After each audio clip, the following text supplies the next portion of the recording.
Latina Voices is proudly sponsored by Continental Airlines, the official airlines of Latina Voices Smart Talk. Goya Foods. When it's Goya, it's got to be good. And Fiesta Mart, serving you since 1972. A show about universal topics with a Latina point of view.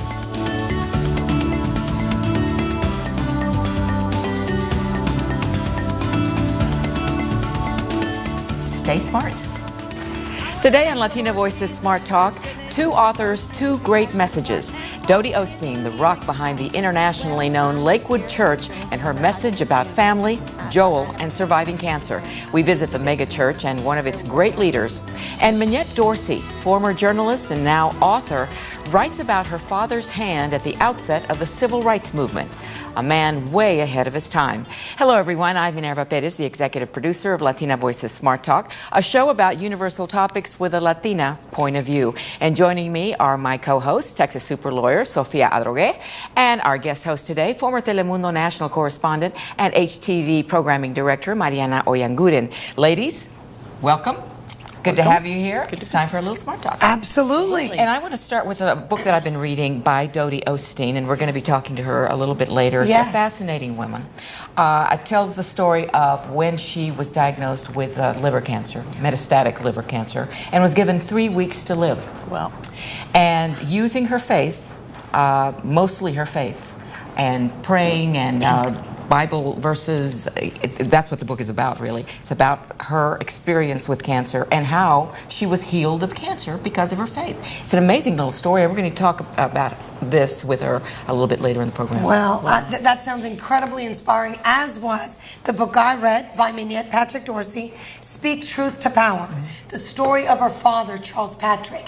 1954, a year before the Rosa Parks unprecedented incident. And what was amazing about this, it all began with a parking space. We'll hear all about it from her, but it's the power of the press, the power of people, black and white, coming together. Her attorney, his attorney, white man who felt this was not right. And what was unprecedented is, it was not unprecedented that often African-American men were hit by officers and others. But he stood up. He said, I'll take a lie detector test. I did not do this. I don't deserve this. It's an amazing story. It's I read unbelievable. It really is. Mariana?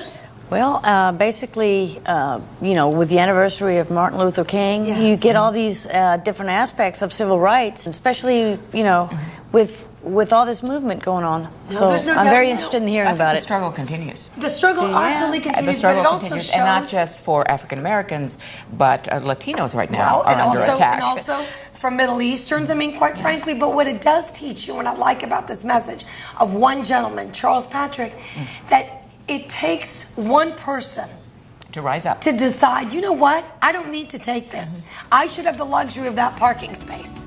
just like anybody else. Just like anybody else. That was a different time. It was a different time. You got to read about it. Well, when we return, a look at the fascinating woman behind the founding of Lakewood Church.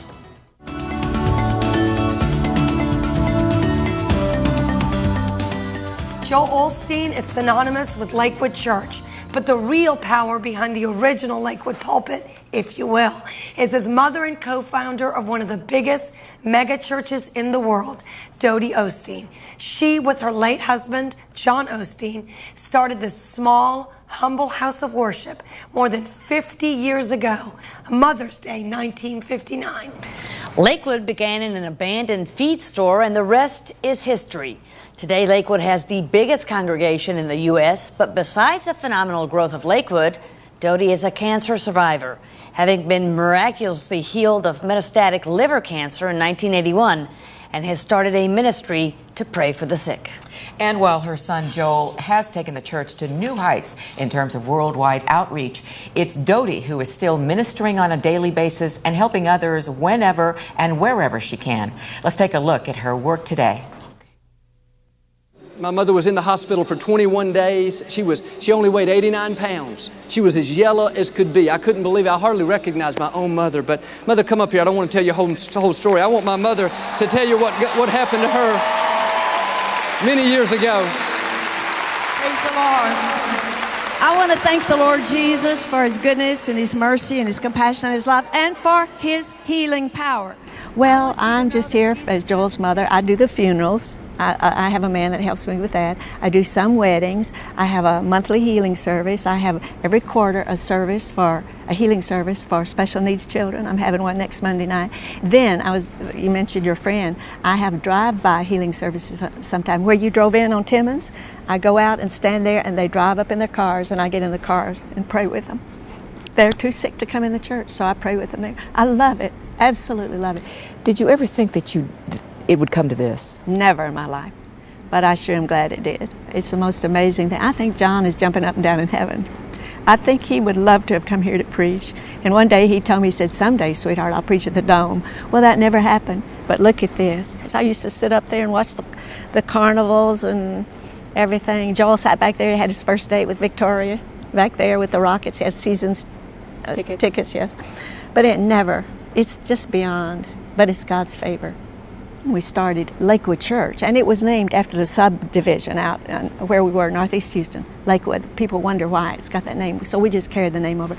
But we began to meet in an old feed store, and there were about 90 people there. It didn't grow for years and years and years, and then it began to grow, and we built bigger churches over there, and I think we had 8,200 seats, and it was just wonderful. But now look at it. It's amazing. And now you have a congregation of like 43,500 or something like that? They say the weekends, it's amazing.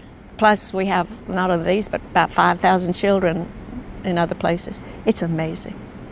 And you started very small. This was an idea for you to get this started. Yes, it was. We were in a Baptist church, pastoring a nice Baptist church, just built a new building, had things going for us. But my husband at that time began to think, God, there's more to it than just what we believe. And so he began to explore the Bible about how Jesus went about healing people. And Minerva, if he hadn't learned about healing, his wife would have been dead. Because, as you know, I had cancer of the liver in 1981, given up to die. We had a daughter, my oldest daughter, who preached last night, who was tremendous, had a birth injury. The doctor said she may be in a wheelchair. Just before he began to find out about what Jesus could do here on earth, what he did on earth and what he can do now. Jesus hadn't changed. Some people think God's changed. Jesus isn't the same. He doesn't still heal. He does. Believe me, I'm alive because he still heals today. Who was John Osteen? Oh, he was a great man. He was a man of compassion and love, and he loved those children. The thing I think that made him so compassionate was because he went through a divorce. He married when he was in his early 20s. And it didn't last but 10 years, and he tried and never could get it back together. But he started out as a popcorn salesman. That's what he was. He was poor, so poor. His mother and daddy got the Thanksgiving baskets. And he started out, he'd go to school with holes in his shoes and holes in his jeans, take a biscuit to school with him sometime. Poor, sold popcorn. And he gave his heart to the Lord Jesus at age 17. And immediately he started preaching on the streets. First offering he ever got was a quarter. And then these children grew up idolizing their father. They just idolized him, and they were so respectful. He was a good father. I tell the children all the time, your father was a man of integrity, and I want this family to always be people of integrity, and they are.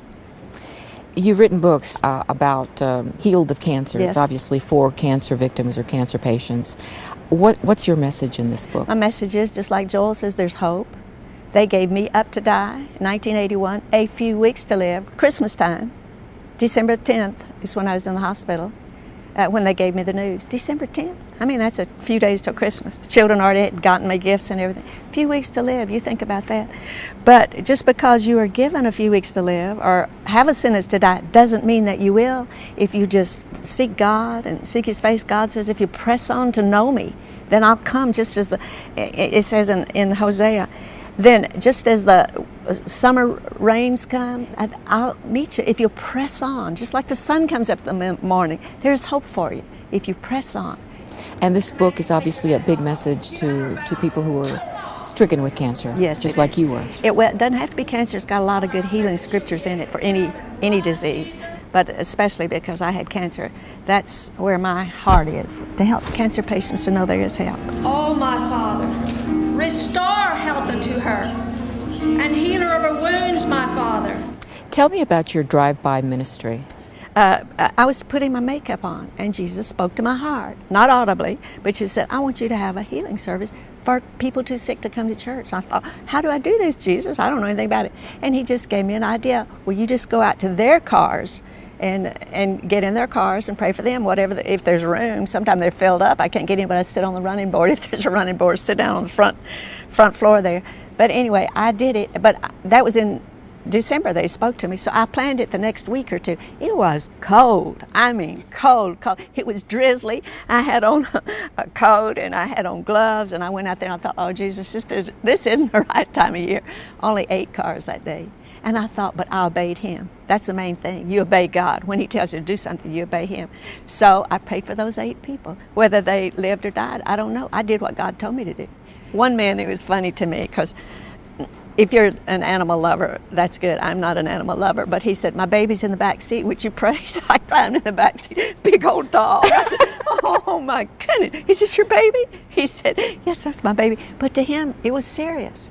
So I got in there. I prayed for that dog. I'm not real thrilled about praying for animals, but I did it for him. How many drive-bys has it grown to? I had them about every quarter. I don't have a lot of cars, but people are really sick. One doctor, I have 3 doctors that help me in my healing service. Can you believe that? Pulmonologist, a nephrologist, and an emergency department doctor come and help me and advise me if I don't know. Like I say, well, what is this? They say they have a strange disease. They'll say, well, it's this, Miss DODIE, and I pray for those symptoms.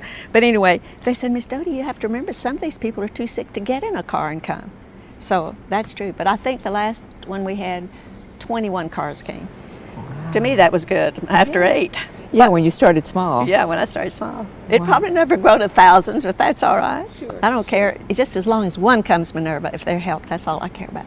How do you answer to the statement that this is just a business? Let them think it. As long as Jesus knows the truth. You know, our most criticism that we get from people is theologians who say he is too simple. He gives too much hope.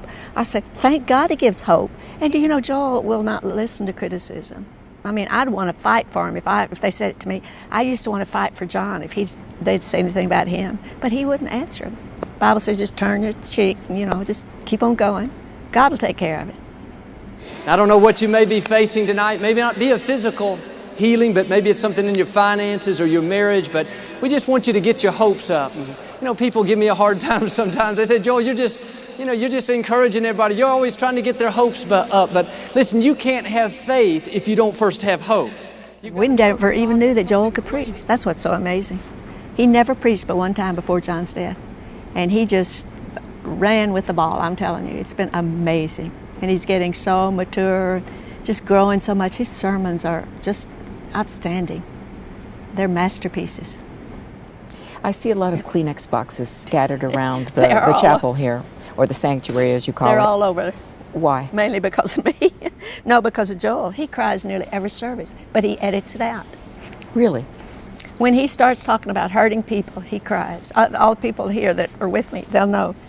And I said to him, Joel, don't edit that out. People need to see your heart, but he doesn't want them to see. Oh, boy. Man. All right. I'm the only person that cries at a birthday party. We're here to have fun tonight, but we do thank you for coming out. And of course, I love my mom. We could stand here and talk a long, long time, but we just honor her. And as I said, for her faithfulness, I know. He is real. And he's simple. And if he makes a mistake, sometimes it says in the Bible in Genesis, no, I'm not sure where it says, but it's in there someplace. The people get tickled at him because he doesn't know. He didn't go to seminary. And I say, thank God he didn't go to seminary. But he edited his father's tapes for 17 years, listened to him over and over and over. So he got the Word of God in. So you may be facing a big challenge tonight. And, the easy thing to do is think, oh, man, I've got this sickness, or I've got this financial difficulty, or man, I lost a job with the economy. Listen, it's easy to get discouraged. But I'm asking you to just flip it around and say, God, I'm not gonna fall into that trap. I know He is real.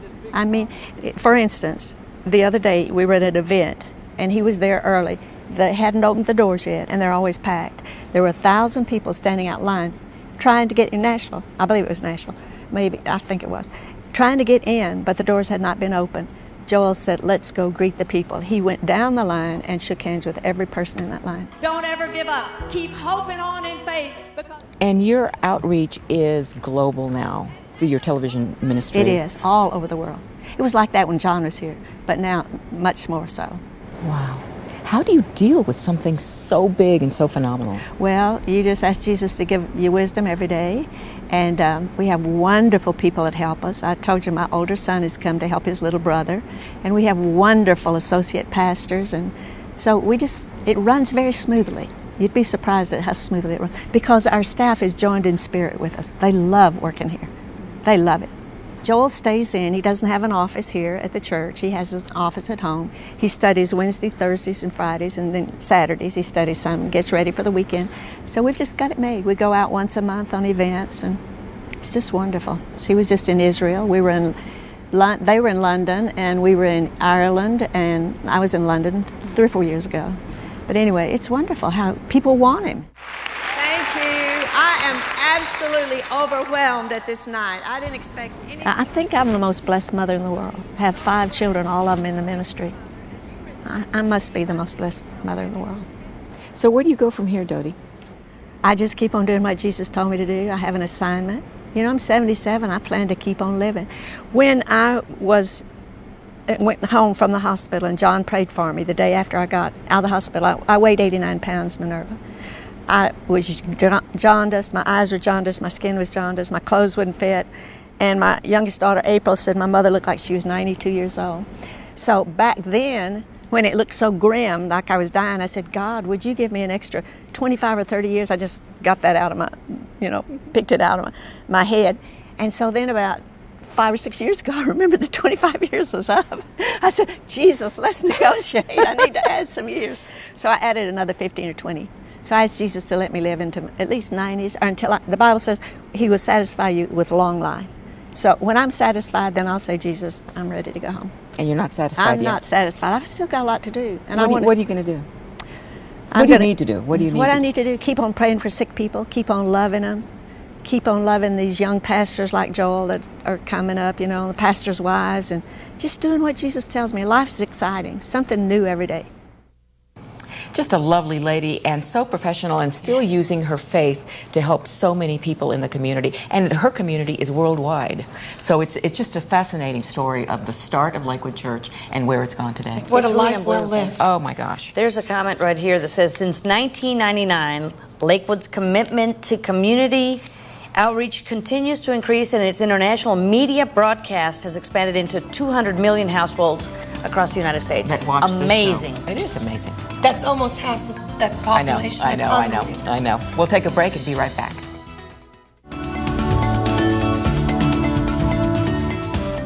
And we are back on Latina Voices Smart Talk, talking to a lady who is an author, a writer, a former journalist. She is Minette Dorsey, who has a new book that is so fascinating I could not put it down. It's called Speak Truth to Power.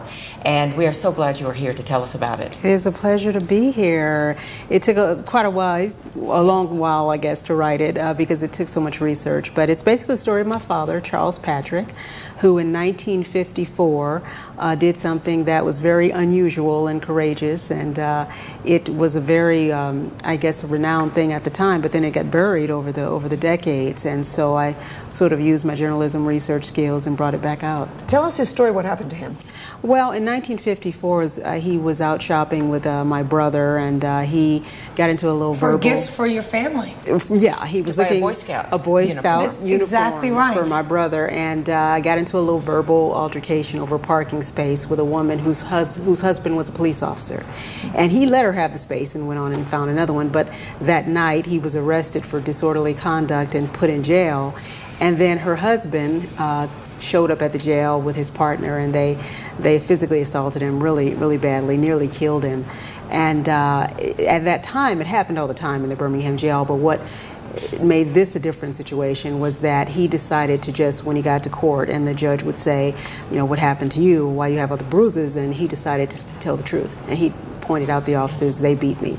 And that was just something. And the officers were Caucasian and of course. fathers African American. But I want to bring that up because you mentioned that the officers. Well, I think it's important. No, that's important. But what's also important, was interesting that the lawyers that actually defended your father was a white lawyer. But and I want to bring that up because I want to say that there were partnerships that happened that led to justice. That bad things happen when good people don't do anything, and it wasn't just a white and a black issue. There were obviously the mainstream was the white community, but there were some whites that worked with your dad. And that's one of the things that even shocked my father. Now Malcolm Wheeler he had 3 attorneys, but the first one was a Caucasian man, and his father, in fact, was a judge who regularly sentenced officers and powerful politicians who had done wrong, and so he was kind of untouchable. But he did represent my father, and he was instrumental in exonerating him. Phrase 1. But my father was shocked that so many white citizens wrote letters to the newspapers, wrote letters to the politicians, condemning the fact that they had only given these officers a 30-day suspension. First they fired them, and then they hired them back. Right. And that's what caused the citizen outrage and the outrage on the part. And that shocked my father. The letter writing campaign was unusual for its time. Very. Especially because the people that were writing were white citizens who were outraged at what happened to your father. And I'd like you to tell us what that response, that traditional response was when you go before a police officer or a judge and they ask you what happened to you. They used to say, I fail, Your Honor. I fail, Your Honor. Is that right? Yeah. They were all beaten up, black and blue, but they'd have to say, I fail, Your Honor. Oh, that gives me goosebumps. I know. That really brought it home when I was reading this book. Was the way the tradition back then, and it was allowed to perpetuate itself. That's right. And he bucked the tradition. And I don't know if it was just the fact that people viewed that as so courageous they just couldn't let him stand alone. But whatever happened, he realized then that these types of things can bring people into a sort of a racial cooperation, if you will. And even though the community was segregated, you had African Americans who would meet at the 16th Street Baptist Church, even on behalf of my father, raise money for him because he couldn't work during that time. He was so bruised. And so they raised money for him to keep the household going. And then you had the white citizens writing to politicians and writing the press. And the press published the letters. And also they continued to run the story on the cover. So there's some people are doing the right thing. In every era, even though they were silent all those years, Dad didn't know they existed. Right. Yeah. And yet they came forth at the time when he needed the most. It was more of a moral cooperation. Yes. What's really interesting about your father, though, also, that you said he was like Nelson Mandela, and I got to meet Nelson Mandela. To me, he's one of the most admirable people I've ever met, and precisely because he forgave. Yes. Your father I'm glad you brought that up. forgave He did. from the beginning. Yeah. How did he do that? He was a Christian, and Mom, they're both Christians, and he knew he couldn't harbor. And really, if you're harboring hatred, you cannot go forward. You can't say you're a Christian. You cannot go forward, and exactly.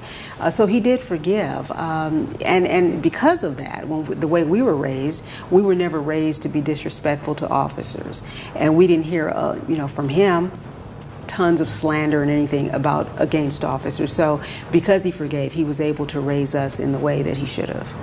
Wow. What a legacy, that he obviously provided all of us, but then you are providing by perpetuating the story. How incredible. Well, it is an honor. It is an honor. And it almost didn't happen because, because it is your father, you sort of take those things for granted. And it wasn't really until I started reading those articles, and a couple of editors at the Houston Post challenged me, sort of chided me for not having done anything with it. And that's when I went back to Birmingham and started back researching and realized that there's really a book here.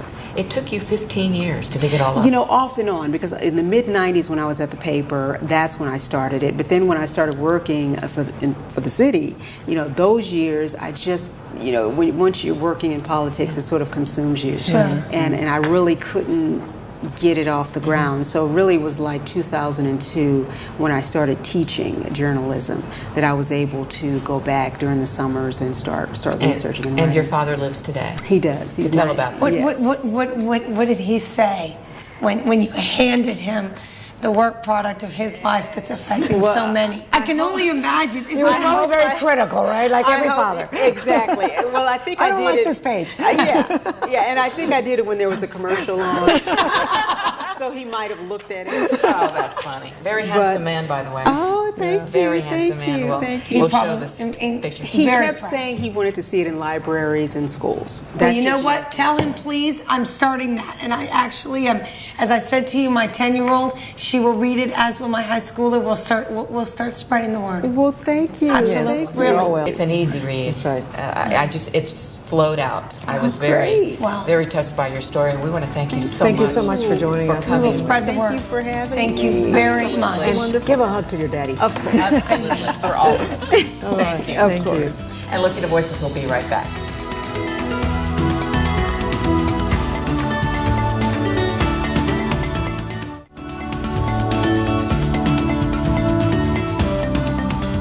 We want to thank you for tuning into Latina Voices Smart Talk. But before we go, we got to talk about Facebook because, you know, we are on Facebook, facebook.com/Latina Voices, and people are writing to us right and left. We've got lots of comments about certain topics that we post almost on a daily basis. So please go to facebook.com/Latina Voices. Tell us what you're thinking and join us as friends. Don't forget. Absolutely. And if there's something you need to see, a topic we're not covering, we'll do that. We'll do it. And in the interim, we'll be back next time with more thought-provoking topics sure to pique your interest. So until next time, I'm Minerva Perez, and on behalf of our Latina Voices team today, stay smart, everybody. And don't forget, join us on facebook.com and latinavoices.com.